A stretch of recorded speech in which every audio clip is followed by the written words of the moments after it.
Okay. Good deal. So I was thinking that I know 1, 2, 3, 4 out of 5 of these were stupid poor. I'm not sure about Riddle. He might have come from money.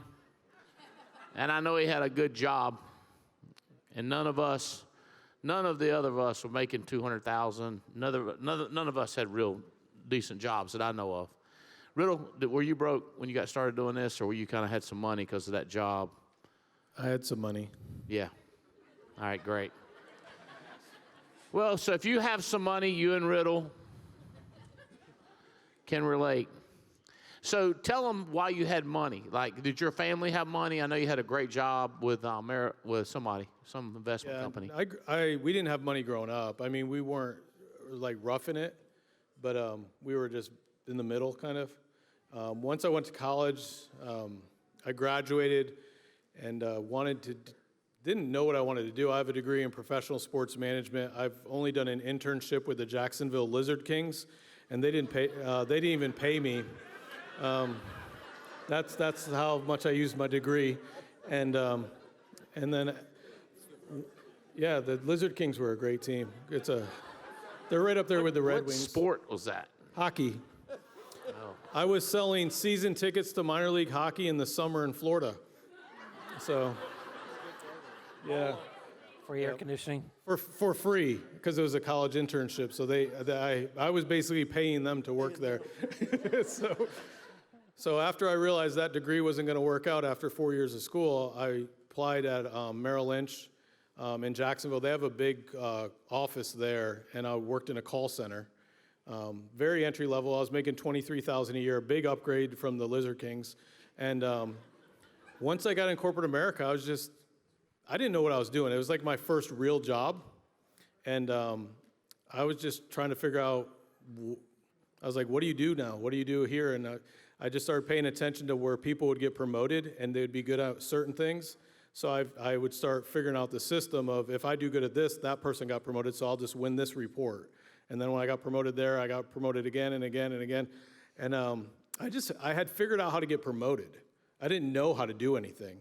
And then I became vice president of Merrill Lynch's bank, which is shocking. And I was at that point I was traveling 50 weeks a year, and I loved it because I was glad not to be in a cubicle anymore.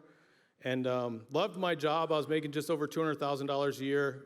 To me, I was rich. I felt like a millionaire because my parents probably made $100,000 both working, and so I was making more than them combined. And to me, it was like a millionaire. And I traveled all over the place. But what I hated, I was quickly becoming that father I never wanted to be.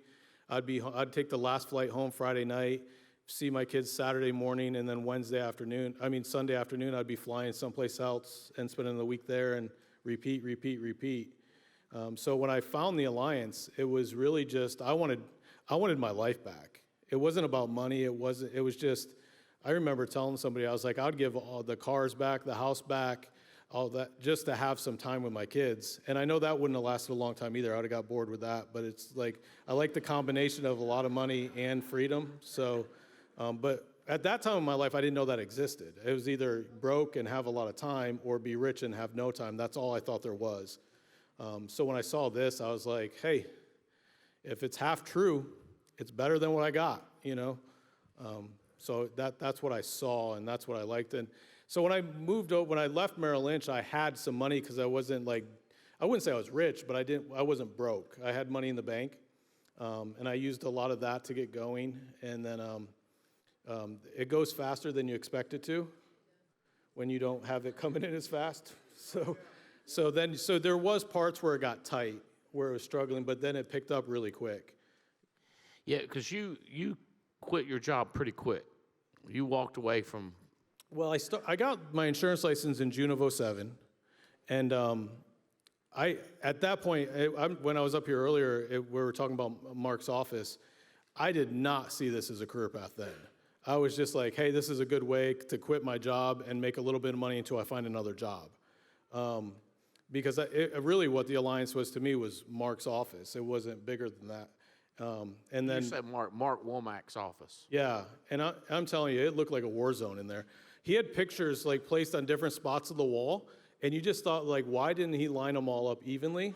And then once you got to know Mark and moved the pictures, because there's holes in the wall of the pictures from where he had thrown something through it or whatever. So that's why there was the weird placement of pictures on the wall. And no joke, it looked like a mini golf course because it was green carpet, and he had torn out like built-in cubicles. Instead of recarpeting it, he went and got remnants green carpet and filled in those, but it was a different color green.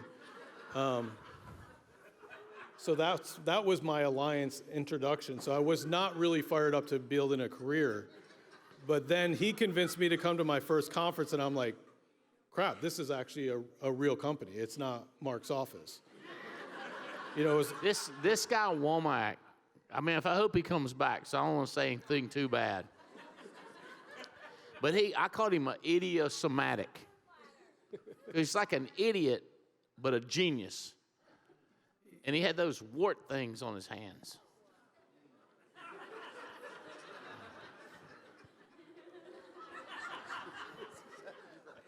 It was a lot like Rain Man, you He's know. a good guy. He's a lot like Rain Man. This guy, we hired, who did we hire, Jane? Jane, who's that couple we hired? Jenny and something, the old couple, the country couple, and then they hired Chad, and then the guy that smoked, but he always like hid his cigarettes, Gerald. And then Gerald hired G-Money. Who was above them? You know that old couple.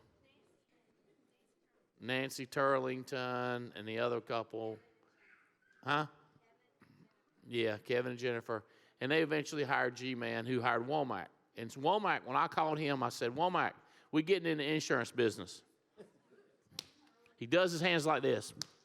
I always wanted to get in the insurance business all my life. I mean, you got to picture Rain Man going, I always wanted to get in insurance all my life.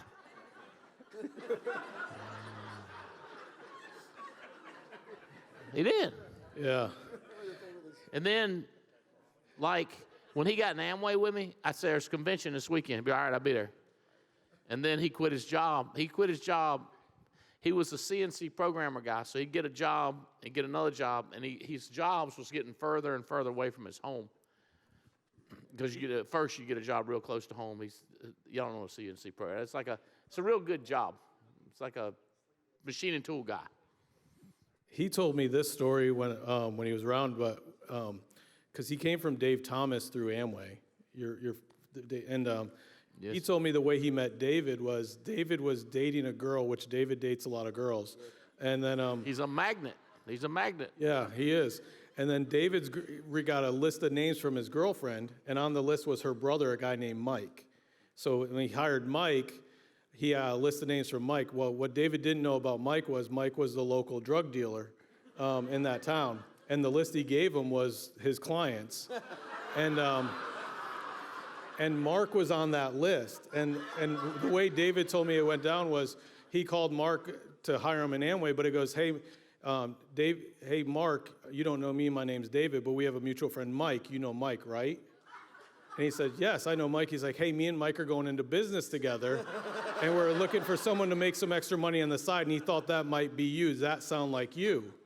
And he says, yes. He goes, cool, we're going to come over to your house tomorrow, and we'll show you what we're going to do. And Mark said that whole night he swore that he was going to become a drug dealer the next day. He would have been good at it. He was fired up about it, you know.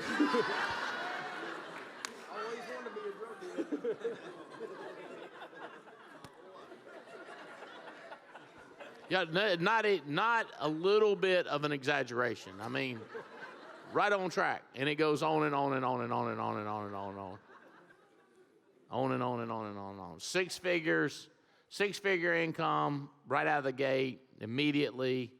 Never, ever making less than 10 grand a month. Just what happened to him? I don't, hard to explain. Got married, had kids, and got a job at, Colin, you got a job where you used to work? FedEx. He got a job at FedEx. It was just a job. You here and he's there. Fitz, you were broke, I remember. Mama's broke, family's broke, you's broke. The first time you came over to that rental house that Heather and I were renting, you're like, Bo, you live here? Yes, sir. Renting it. I can't afford this place. This is nice. I wanted to be liquid. Yeah, keep my options open.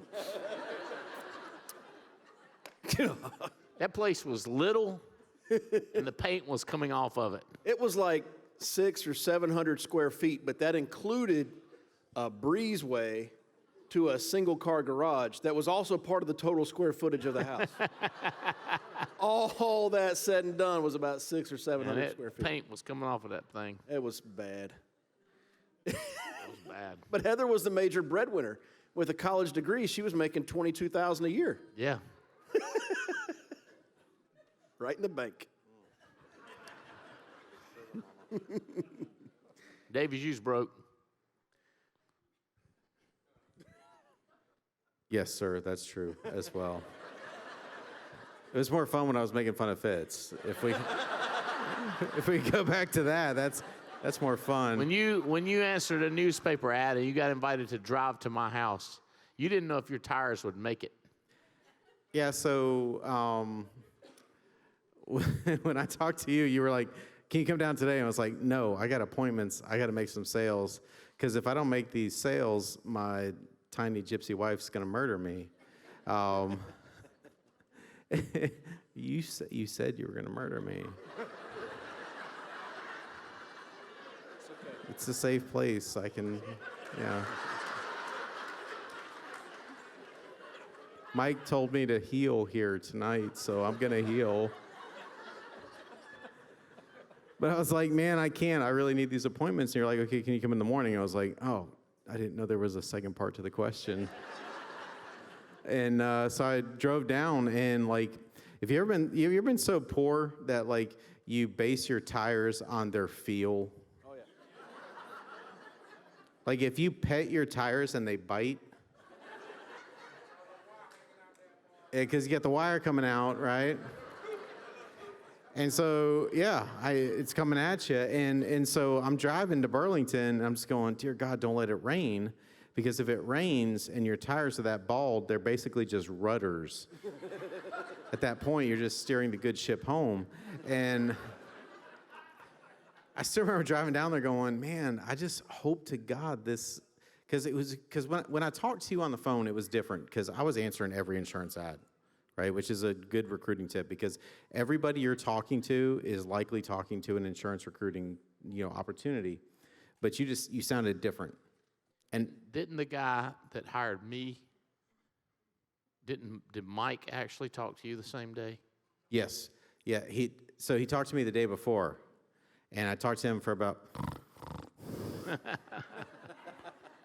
I mean, it was like maybe if I pretend I'm dead, maybe if I just maybe I pretend like we got disconnected, but it was a landline, so I couldn't do that because it was the 1990s. It was a different time.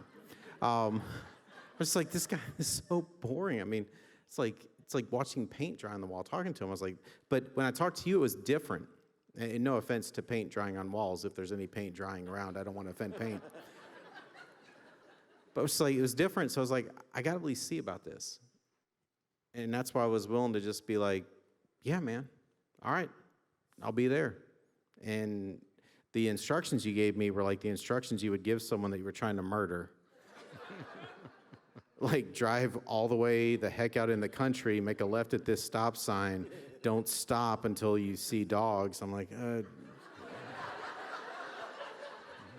I've seen movies.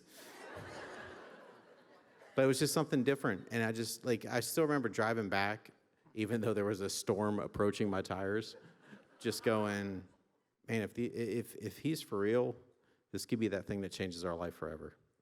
Yeah. Yeah, because that you called back and said, is this legal? Like, yeah, because I sold like 5,000 in like my first 3 appointments. And I was like, I got these checks, and like before I send this to you, because back then it was the mail, which for the young people, this was. There would be a pony that would show up outside your house, and you'd give them an envelope, because back then it was envelopes, not envelopes. I was like, yeah, it was the 1990s. It was wild. But it's just like, before I send all this, is this legal? Because it was just shocking to me. Like, I did the math. Like, I really made this much money in this amount of time. It was shocking. Yeah. Yeah. Stack of leads and a cassette tape with audio of the script. Cassette tapes. So, yeah. Here's the script in audio form. So if you ever complain about media, I think you're an idiot. Because the media that we grew up on, and it was a cassette tape, which was basically recorded at like the worst possible studio ever. Mm-hmm. And so you would have to turn it up to the loudest volume on your cassette player in your car. Now, if you came from the 1990s, you know that after a cassette finishes, it kicks back to what setting on your radio? AM.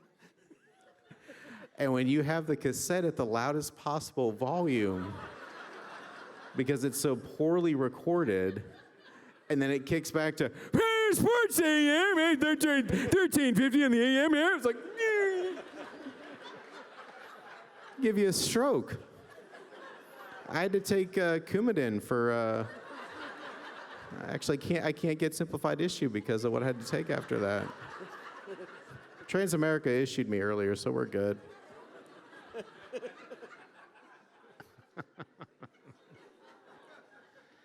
How about you, Mike? Were you broke? I mean, the first time I saw you was in the country club house, and Yeah, we was, I guess you could say, just above broke. I mean, both of y'all had jobs.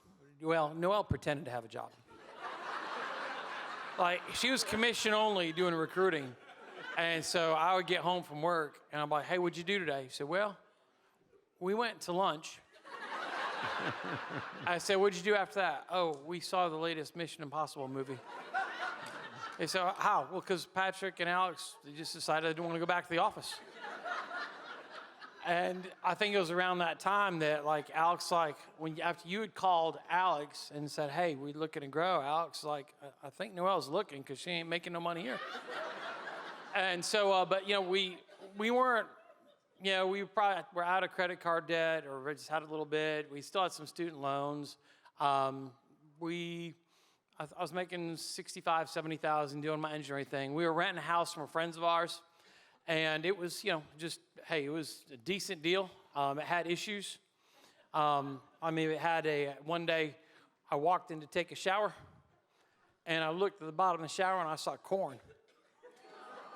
I was like, that might be from last night's chili. So we had a septic tank. It backed up. I was like, I didn't know a septic tank could back up. But, you know, so it wasn't. I didn't step in the shower. I was like.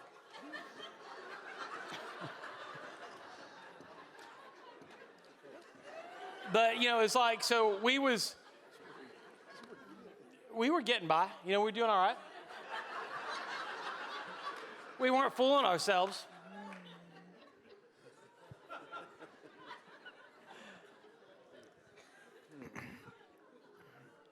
Okay. So as I remember it, you four made rapid increases in income. Is this true for you, Riddle? What were your numbers? And Fitz, I'm thinking yours might have taken depending on how we judge it, whether, because you got in when you're basically in college and then right out of college, and we hadn't even understand the insurance, but still a rapid rise compared to what we have today. So my first full year was 2008. I made about $150,000 that year, but I also stopped selling in April. So I only sold from January to April, and then basically just built the rest of the year from there. So about 40,000 of the 150 came from personal sales, and about just over 100 came off overrides that first year. So. All right. what next? You remember how did your numbers go? What did it go next? We made like 280 year 2, 500 year 3, and I've Just hiring people. yeah. I haven't sold an insurance policy to pay a bill since April of '08. You haven't sold I mean, a policy or what? haven't had to sell insurance to pay bills. Haven't had to. Yeah, You've since- sold them to friends and professional and Yeah, my admin. I don't know how to fill out an app anymore, so my admin would do it, and I'd witness it. right. Yeah. Makes sense. So how did you get after it? Give us some of the, how many legs did you have smoking? Is it 2 or 3 or 22? The crazy thing is that my second conference was in Dallas, Texas at our national convention that year, was at the Anatole. And Mark had run a contest that anyone had doubled their convention tickets from the last one to that one had got to have dinner. You were there, Fitz was there, Katz was there, and Fitz was always like the guy I looked up to. You intimidated the crap out of me, so I was like, I was just not going to sit next to Andy, but I sat next to Fitz, and I had a list of questions, and I was just hammering them with questions. And I remember Fitz looking at Mark and being like, "Do you want me to really answer these?" Because it was like, it's going to get real, like. And he's like, "When are you going to stop playing around with this?" Because I was recruiting maybe like, I'd have 2 or 3 people to show up at our weekly hotspot, and I thought I was doing a lot. And Fitz just basically said, "When are you going to take this serious? Like you're going to actually start putting in effort?" And it was kind of just like that smack. And then from that conference to, they did a, I think it was Fitz, AB, and Womack. A spring one at the corporate office. I had 8 in January in Dallas, and when we did that spring one at the corporate office, I had 46 people at it. Now, it wasn't all direct, but in my organization. But a lot of it came through Chris Long, and then I had another guy that was very competitive with Chris, and it was really just, I had other legs outside of that, not huge, but those 2, and I would just stir the pot. Like, I would call Chris, and he would tell me what they're doing, then I would call this guy named John, and John would tell me, and if John was beating Chris, I would call Chris back and let him know. And if John wasn't beating Chris, I would be like, "John's saying he's having the biggest week of he's ever had." But I wouldn't say a number, I wouldn't lie to him, but I would say, and so Chris would think he's losing and go do more. And I would just work those two guys and just kind of stir the pot. And then I would keep adding with, but those were my 2 main ones for the first year when I was out of the field. How are you hiring in width and depth? Back then, I had a newspaper ad, kind of like what Stephen was explaining. The younger people wouldn't know, but in the St. Pete Times.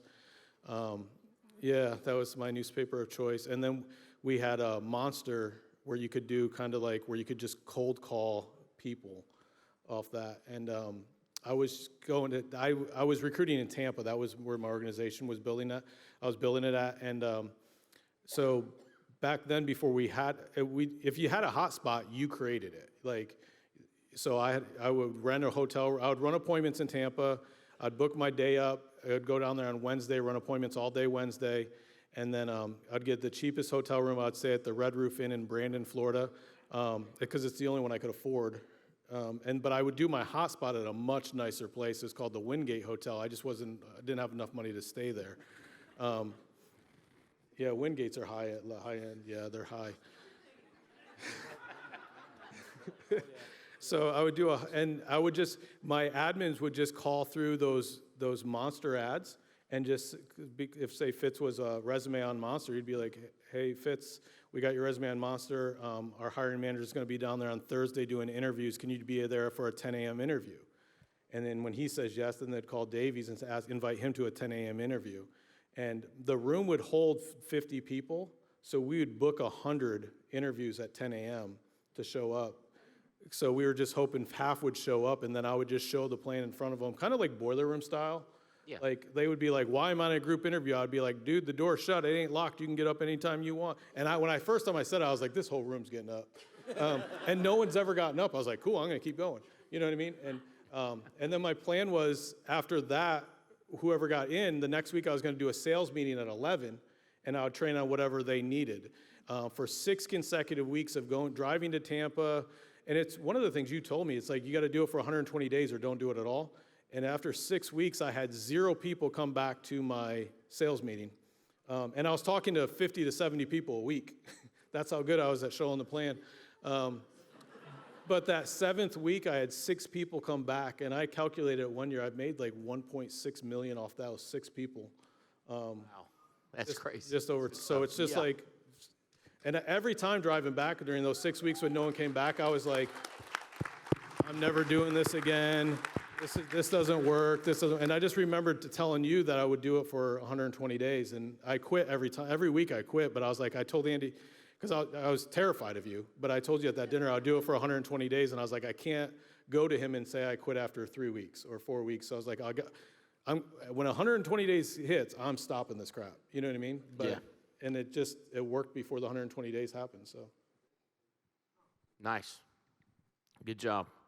And I don't know if people, we'll come back to this, but I don't know if people understand kind of quite the lifestyle you live with your girls and travel and stuff like that. So I think that's probably the case for a lot of us. I mean, there's such a divide. People don't understand the lifestyle that we live and the freedom. And then when you hear them struggling to pay for national convention in January, and we want to solve it for them. Well, hey, it's not a problem, but it does involve a lot of work. yeah, I got divorced probably like 12, 13 years ago, and one of the greatest pleasures I've ever had is when me and my daughters come back from trips, I would always make them leave the first class things on their luggage when they went to their moms. So.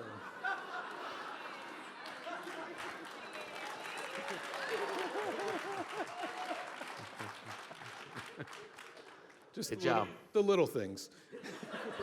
The little things do matter.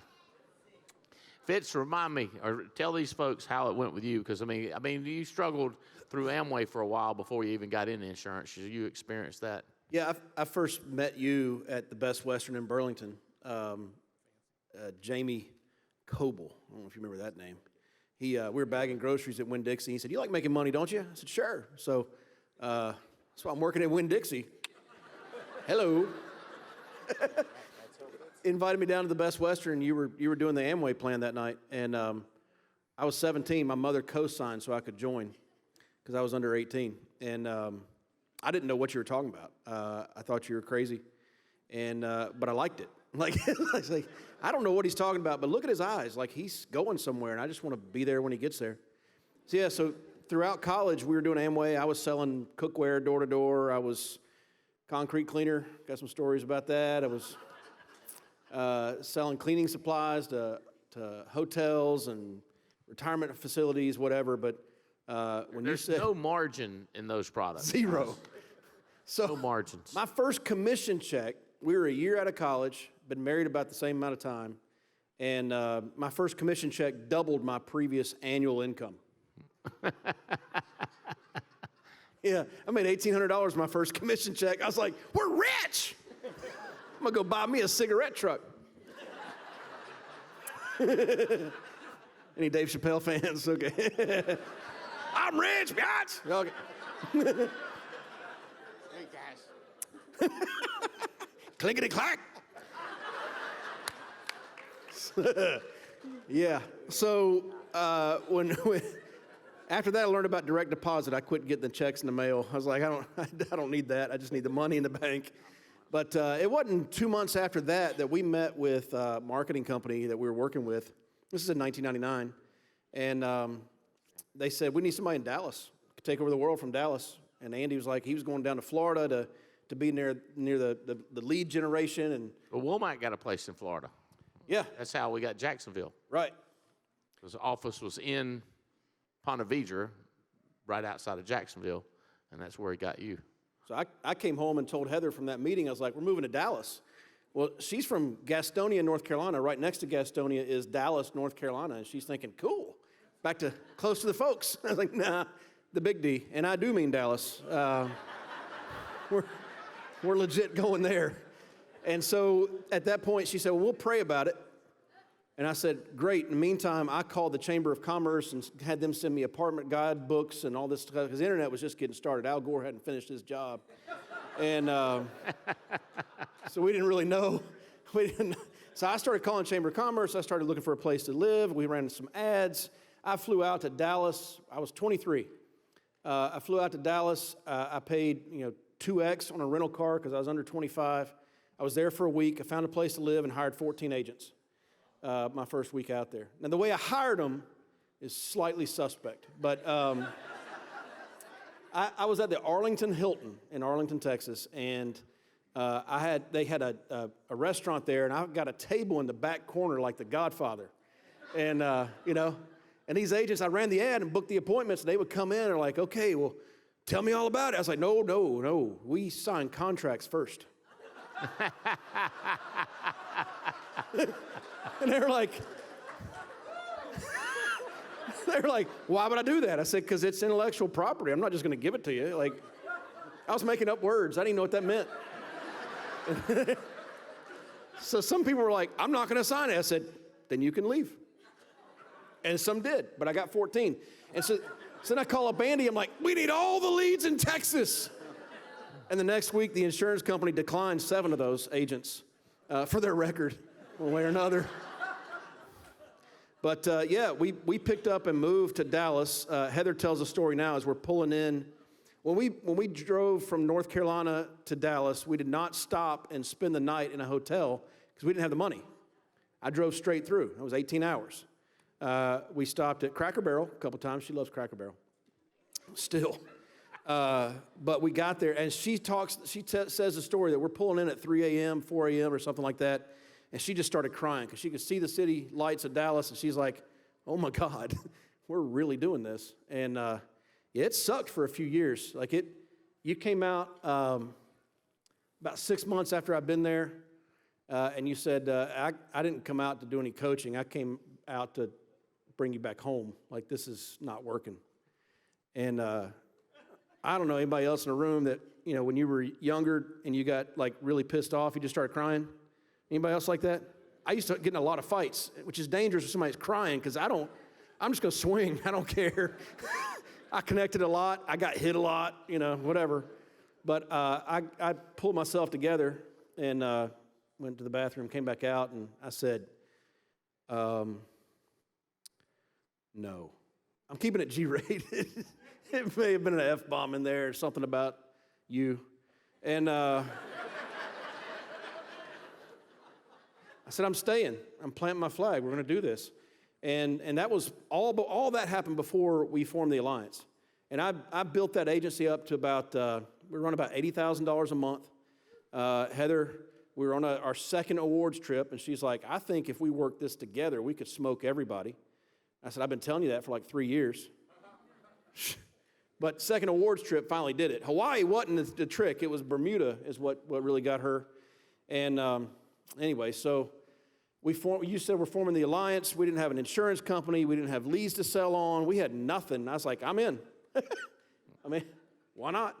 And so what happened with that, by the way, when we moved to Dallas, didn't have money to stay in a hotel on the way out there, on the drive out there.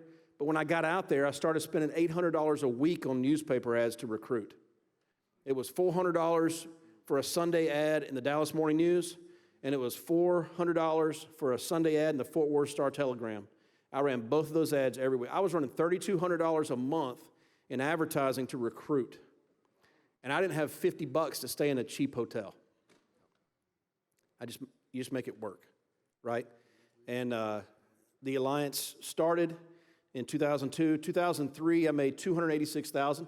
I love this time of the year that we're in right now because in 2003, I made $86,000 up until October 1st. October, November, December, I made $200,000. Life changing. That was the year we did 10X. Your former partner challenged me he said, Fitz, the trick is you need to go 90 days of 20,000 submitted personal production and 20 recruits in your agency. Do that for 90 days and your business will look totally different. And I went from 28,000 to 40,000. That didn't seem totally different to me. When you do the math, it's pretty good. But it didn't seem totally different. He said, I don't know what to tell you, Fitz. Maybe you're just slow. I may have said an F-bomb and something about you. I've cleaned my act up quite a bit on the language front. But He said, just do another 30 days. I want to tell you, do another 30 days. Right about that time, he was doing the contest. We had a conference called Contest of Who Could Double. And Mike likes to, I want to tell this, you tell the story of I doubled and y'all cut in half. Yeah. That was a fun time for y'all. It was a math error. The problem with that is I didn't have a standing start. I had a rolling start on that contest. And so it was kind of unfair. But after 120 days, we were at 42,000. And that was June of 03. I was so pissed off. Before I could have a chance to call and let him know how I felt about him again, that he was number one, was the first week of July. And that year, the first week of July included July 4th. It's not like that every year. But the first week of July counted July 4th that year, and we submitted 30,000. The previous month, we had submitted 40,000. The first week of July, we did 30,000.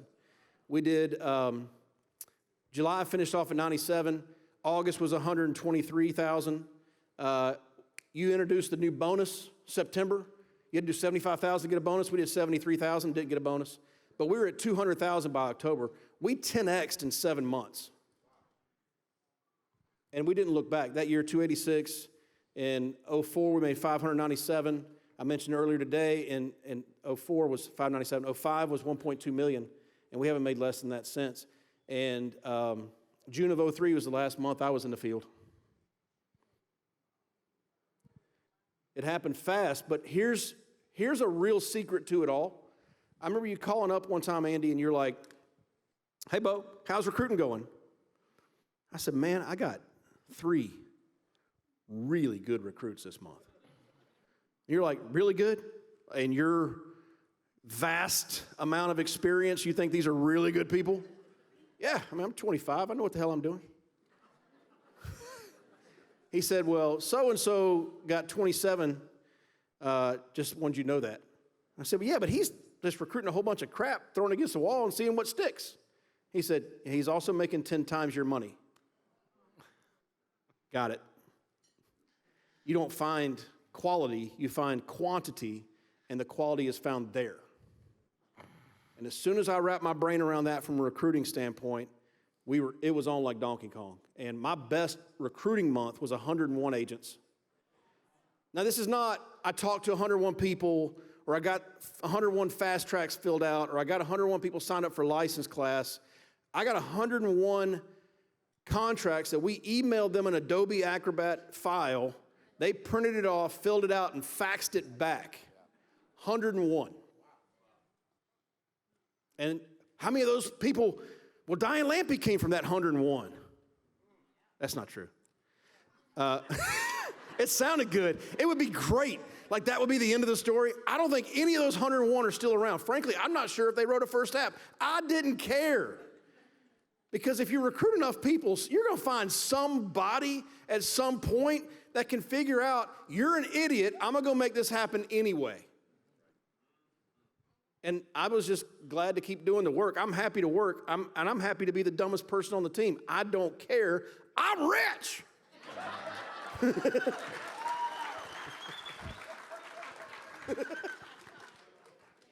What do you want? Do you want to be the smartest person on the team, or you want to be rich? You want to be right? You want to be rich? Did you hear what I said? Like, I come in here, I was like, this is kind of like when I got in insurance. We could come in and just recruit everybody and get rich. Yeah. Again. Like if my deal is if I can get the top 35 or 40 most talented people to get back crazy to do those 50 a month recruits. And we're back on it, bro. I was telling you in Dallas, the estate training seminar, that we've right after we were acquired by Integrity, I was focused on building depth, and I was focused for a couple of years on that. And the last couple of months, we've ramped back up. I'm using the heck out of President's Club and Clay. And we've ramped back up. We're getting recruiting in, like it's happening. And I made the declaration about 3 weeks ago. We're going to pass all the people that are at the top by the end of the year. They got a pretty good head start, but recruiting. I'm not backing off. I think we can still pass them. You're recruiting wise. You're going to pass them or with, volume with recruits. With recruits, which will drive profitability. Yeah, there's great recruiters in the room, but I'm the best. So, well, the numbers show it. Damn right they do. Keep watching.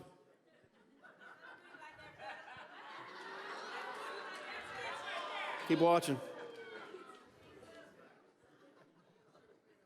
I know what my numbers are now. They suck. But keep watching. This is where it starts. Grab some popcorn, because First it's in going to their be a mind. damn show. First, they build it in their mind. And then it comes out of their mouth. Then it goes on a white sheet of paper. Then it goes on the leaderboards.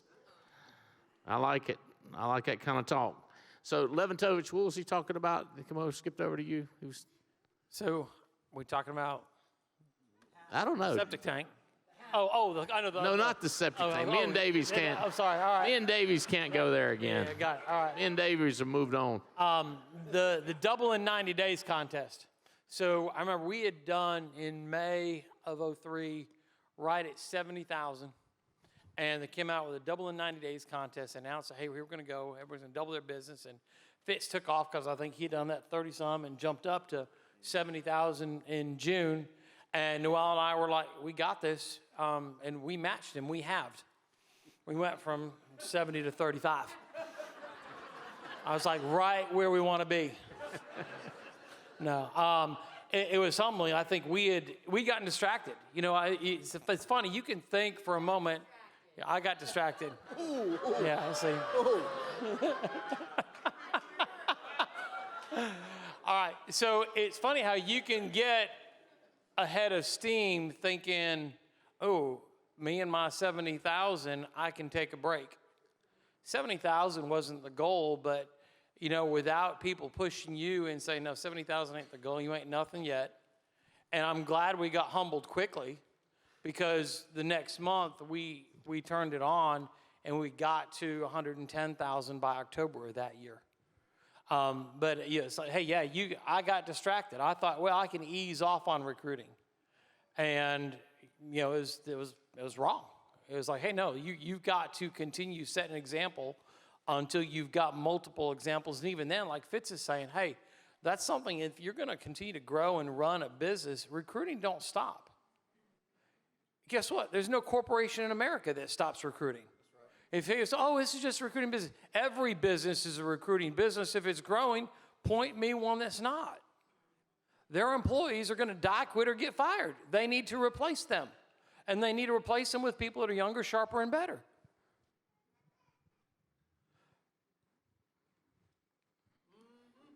It's the way football teams work. That's the way the coaching staff works. That's the way the administrative works.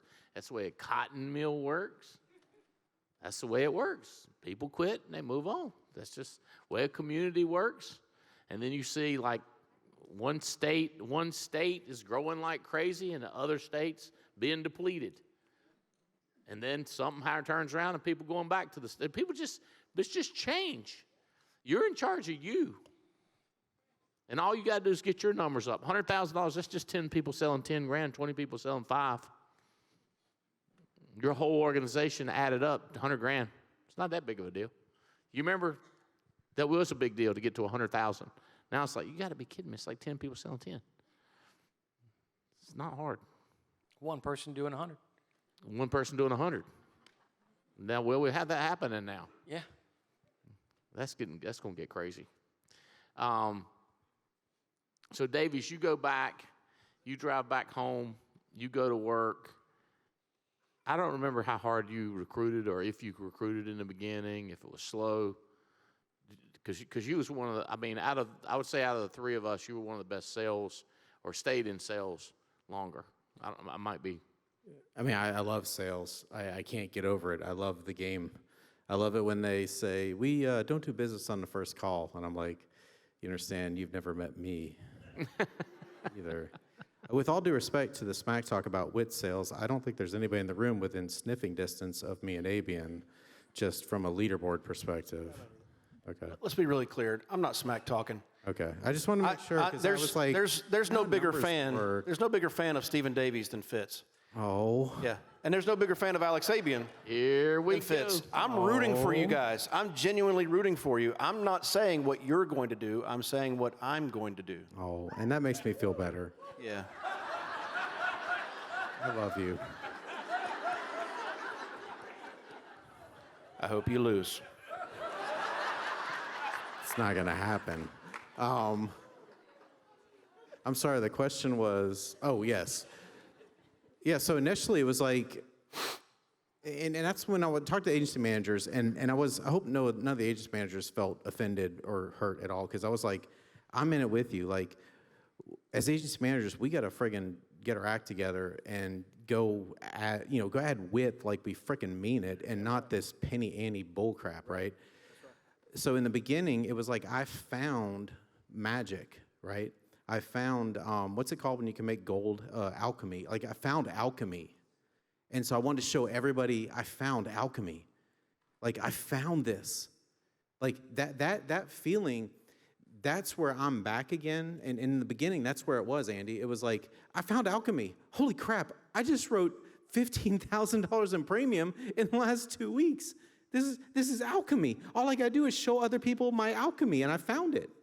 Like, that's where I was. And so I just started telling buddies and started recruiting people, and next thing you know, I mean, we were doing $75,000 a month. We were doing $100,000 a month, and it was one of those things where it was like, people say, do you have all your, they want to know, like, do you have all your numbers from back in the day? I was like, no. I was a child. It was the 1990s. I was making money hand over fist. We were putting stacks of applications into envelopes to get them to where we could seal them and send them to Burlington, North Carolina, so that your folks could open that envelope. DHL, we had the deal with DHL. Do you remember the DHL deal? Oh, yeah, that was a good deal, yeah. Is DHL still in business? I don't know if that's a thing or not. Is it a thing? Yeah. So we would cram these things full and send them to you guys, and it was paper, and it was just like, it was like we had found alchemy, and that's where I'm at now, Andy, and that's where, like, agency managers, I'd never wanted to hurt anybody's feelings with my comments at the meeting. It was just, let's all get back to where we found alchemy again. Does it make sense? Yeah, it does. Absolutely. It does. We had, when we first started a business, I had one of those mailboxes. It's just, it's like maybe 6 inches tall. Like, if you had an application, you'd have to fold it sideways to fit in there, Maybe you could get 5 or 10. And I remember going to Lowe's and get one of those big ones, baby. I was fired up. I was like, look at that thing. You can just stack them in there, man. And it's funny because I don't remember the part where it went away. I just remember getting applications in the mail, And I mean, you guys got to keep this in mind. This is a guy who started out mailing $500 to Miami, or mail 100 and you get 500 back in the mail, and that same mailbox that we were getting legitimate insurance applications in the mail from multiple people across the country. Staples. Yeah. With a check. With a check attached. Remember, it was a big deal when we went from stapling things together to using the alligator clip, the binder clip. That was a big deal. You got to use the binder clips. Like, whoa. No more staples. I remember I got the automatic stapler thing where you just put it under there and go zzz, zzz. Deborah Pendergrass's like, you have run out of stuff to buy. Because Not remotely.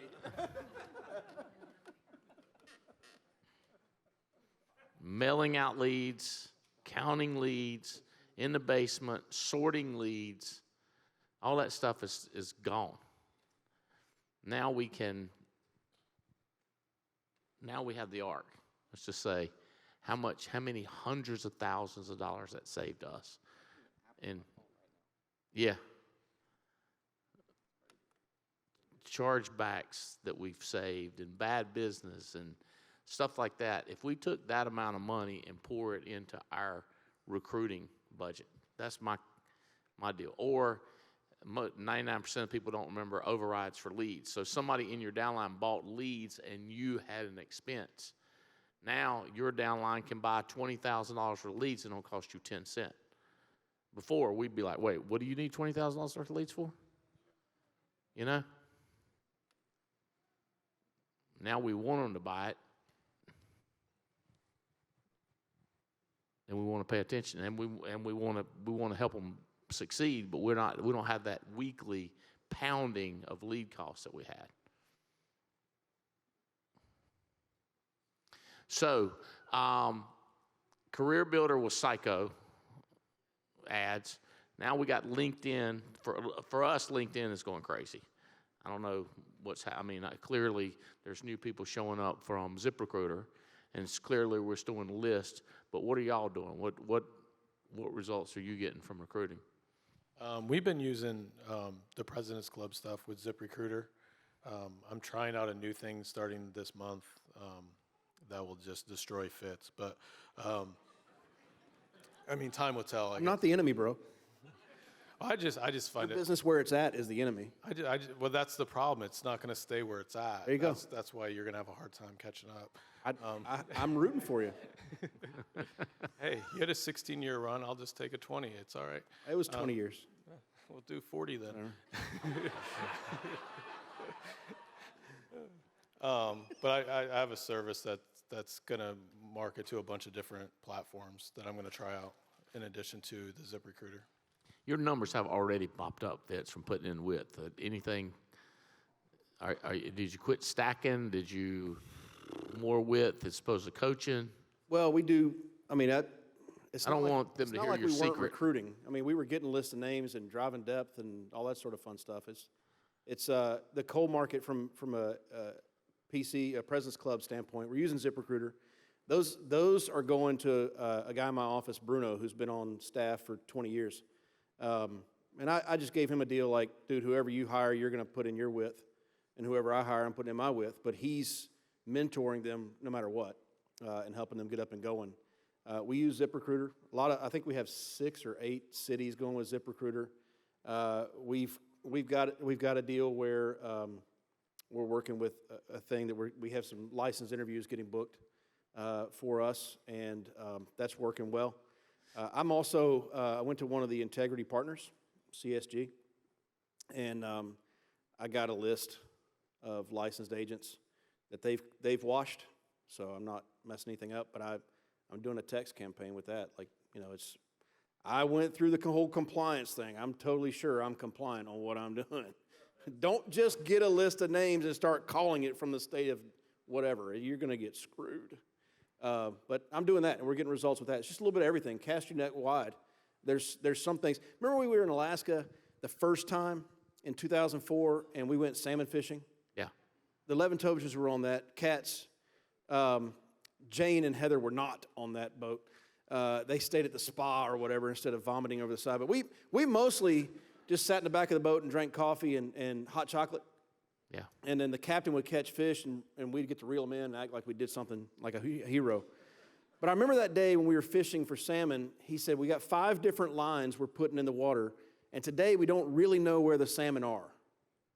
So we're going to put 5 different lines at 5 different depths, and we're just going to see what happens. All 5 lines caught fish. But there were a couple of lines that caught more. So I'm not going with one line hoping it's at the right depth. I'm going with multiple avenues, knowing that they're all going to catch some, but there's going to be some that catch more. And we'll figure that out, and we'll fine-tune it, and we'll get it better and better and better. It's not a big thing. It's just, guys, it's just work, and this is not real work. It's just talking to people, and I had a guy the other day actually hang up on me. Yeah, you just want me to buy leads. I said, I didn't even say anything about leads. Are you literally like smoking crack right now? And then he hung up. You know what I did? I just called the next person. Like, who cares? Some people spend the next 4 hours going, he hung up on me. And then I'd have another interview, and I'd go, that guy hung up on me. And I'd just dial the next person. And another one, that guy hung up on me. And people get so caught up in that, but it's not hard. You just got to work. You got to work like it's the opportunity of a lifetime that you've been searching your whole damn life for. Yeah. That's Imagine that. all you have to do is like, wow. You finally found it. I finally found it. Now act like it. My goodness. This is so not hard.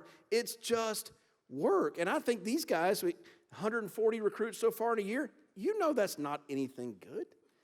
I know you're number 1 and number 2, but you know that's not good. 140? Dude, that used to take us 2 months to do. Right. Back when we acted like it was the best deal we'd ever seen. And now we're like excited that we got, 12 a month for the first half of the year. Hey, way to go. You're treating it like a hobby. It's a different mindset, man. That's what people have to wrap their brain around. That's what I'm shooting for. That's the goal of this event. We do some estate planning. I want to increase the amount of, I think we've got the people in here that are going to start ordering estate plans, the seminars. So I think that number is going to go up by 50%, but we need 500 to 1,000 brand new people in January. We got to have like the minor leagues and the major leagues, right? Yeah. We got to keep recruiting in the minor leagues, working them through till they get into the major leagues. And then we got to keep hiring down here and keep working them through until they get to the major leagues. It's an assembly line. It's just over and over and over and over and over. We need 500 brand new people. Yeah. 500 in month. addition to the people here Yeah. in January. Yeah, come in, but we need 500 to show up out of the 2,000 we hire Yeah. in the next 90 days. What are y'all doing, Dave? You're steady, putting in with, numbers are happening. Yeah, we're just increasing our focus, increasing our discipline, and then executing the fundamentals. Hey, can I get a mic about 5 rows back and about 5 rows back right here real quick if anybody's got any questions. If you got questions for any of these guys, we're going to have a time for a few questions. Just right there. There's one right there and one right here. All right, go ahead. That legit sounded like an answer. everybody in the room's going, oh, yeah. It was an answer. So good. It was an answer. Focus. You said fundamentals. Fundamentals. That was awesome. Yeah, we put the mental and fundamentals. Now, is that a fundamental, like, is it a website? I can run an ad on? So my answer was part of a joke because it was like, just like saying things that you should say, like, we're increasing our focus. We're working on fundamentals. We're getting back to our roots. Like, Don't make me say it. We're going to run the ball. Don't make me say it. in actuality, I'm just doing the same stuff that we used to do before. Like, Alex Sabian, I love you, and I appreciate you so much. Being the first guy to kind of like shake the crap out of your ears, right? Like the rest of us had to do and go, what the heck, man? These recruiting numbers as a company suck. Like, it's embarrassing. We gotta get after this, and I appreciate you because you picked up the ball and you ran with it, and I called you and I was like, can you talk to me and my team? And so you talked to me and my team, and at the office they're like, oh, it was brilliant, and I was like, I am an idiot, because it was nothing magic. I feel y'all, and I agree, but I also have those ears that I can hear what people are saying. You're just saying that y'all would recruit 300 direct. You had to be frustrated that nobody did anything. You couldn't be stupid and keep doing that even though nobody ever does anything. Let me tell you something. When you recruit 300 people direct, you're making so much money that you don't care about the casualties. You know what I'm saying? Like, all the people that you recruit, because by the way, if you recruit 300 people, you're going to recruit people that have been recruited to everything on planet Earth, and they've failed at everything on planet Earth. If you only recruit 80, you might have that same 80 that would have been in the 300. But if you recruit 300, you got 120 you got a shot with. And if you get a shot with 10, don't get overwhelmed by the enormity. You get 10 people that come into this business serious and excited, the amount of money you'll make, it will blow your mind. Like, you won't even be thinking about, well, what's the retention rate with all these people? Like, you won't be thinking about that. I'm trying to do different accents. I do a redneck accent most of the time, but I'm trying to be better and different and more variety. But yeah, I've got to be, allegedly I have to be more different things. But you won't be worried about any of that. I'm just telling you, we have all been in the universe of recruiting 300, 400 plus people a year. You make so much money, you won't even be worried about the whining. Does that make sense? Like, this beautiful thing about making large sums of money is it's a great insulator, really, because You get enough levels of it, and you can't hear all the whining underneath. If you're only recruiting a few people, all you hear is the whining and how hard it is and how you don't know how hard it is. But you recruit 300 people, you will have 20 fired up people around you at all times. And that's so. Thank you for leading this charge, Alex. Because when you talk to my staff, I was like so pissed off at myself internally. I mean, don't. I was going to say, is it more than one person that needs going to have a review with their staff, like their recruiters, like different kind of expectations? Oh, Is it just me? heck yeah. No, like after we had that call, I was so mad. I was just like, I mean, internally, I was like, hey, Alex, he's brilliant. He's smart. He's one of the smartest guys I ever met. But internally, I'm like, I'm going to kill everybody. I'm going to murder everybody and start over, because it was just like, where did we get away from that? How did we get away from that? And I guess, it's like a diet, right? Like you diet, you work out, you step on a scale, and you go, oh, I might have chicken wings this weekend, right? And then you're back off the thing. We get back to that. There's no stopping us with the culture we have. You bring that volume of people into the heart of this organization, Brian Adams is going to be flying in asking us questions about why the rest of Integrity is not growing like we're growing. All right. So first one to put in 12, 25,000. First one to put in that package of 4, 100,000. And who's to say we can't do it again? Yeah. But let's get after it. How about you, Mike? What's working? What are y'all finding? You're recruiting. What's the strategy? Number one, helping people understand why to recruit. Well, I think what you said yesterday about, hey, it's the result we're focused on. More people understand why. But the tools we're using, a lot of focus on license list, on newly licensed lists with your President's Club and other sources. Number 2, ZipRecruiter ads. And number 3, continuing to talk to warm market. There's nothing magical about the tools. Everything that's been said you've heard. It's just who's doing it more, who's choosing to invest more, helping people understand the need to delay gratify more. If you want something bigger, you're going to have to pay more now for it. Helping people understand, hey, it's not just what's your profitability this week. It's what can you create to reinvest to build more later. Your number one tax break is reinvesting in your business.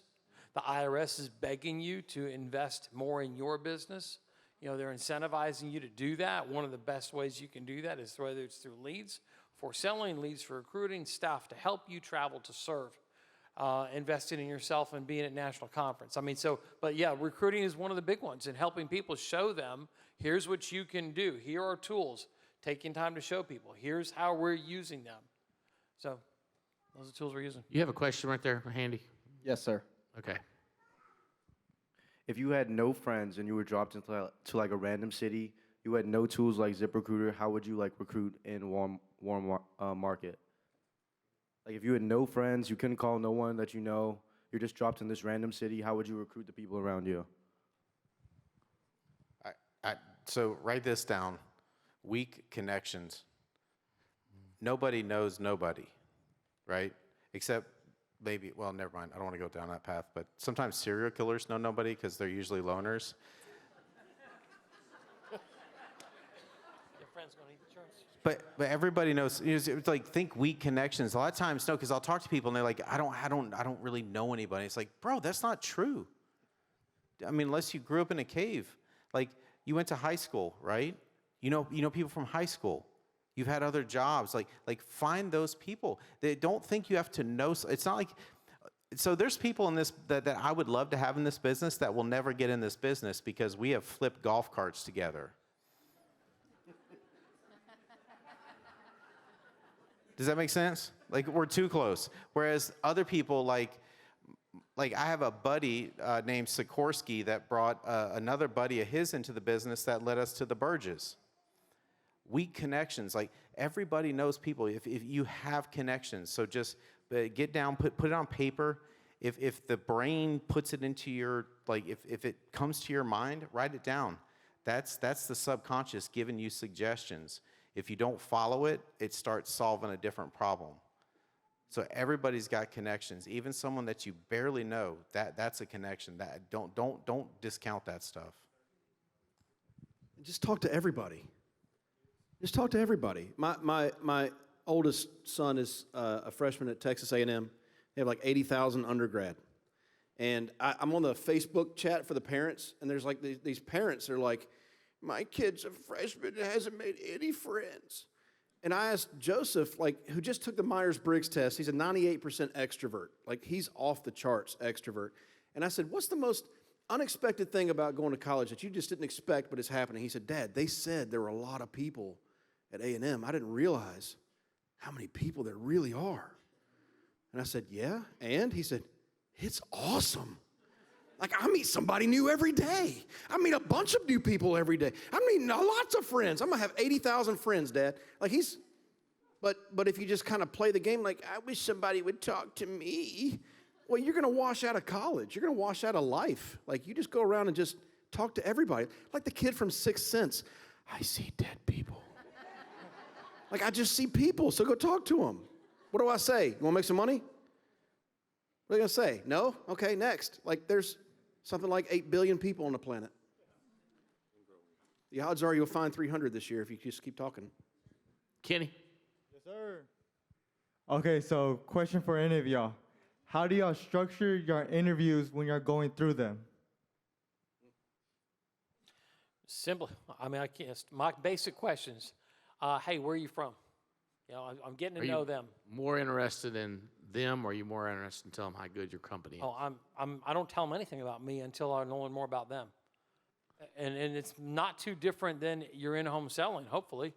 I mean, it's the same thing. I'm asking, I tell a teeny bit about myself and learn a little bit about them. And that's simple. It's to start learning about who they are, getting them to like you. Because somebody said before, again, we hate their enemies, we love their friends. And love what they love, hate what they hate. Figure out then what's going on for work, what's their pain, and then your presentation is based on their pain. Mm-hmm. If somebody's 82 years old, we're not selling them a term policy, right? Right. If they're working for Primerica and they don't have leads, we're talking about leads. So if they say I only have one carrier, we're talking about multiple carriers. Whatever it is, it's like you're listening and building some rapport and then figuring out what's missing from what they're doing. I mean, the only two questions they're asking and wanting answered, even if they don't know that, is do I like you and can I trust you? Once they can answer those questions, then they can hear anything else you have to say. So the structure doesn't really matter.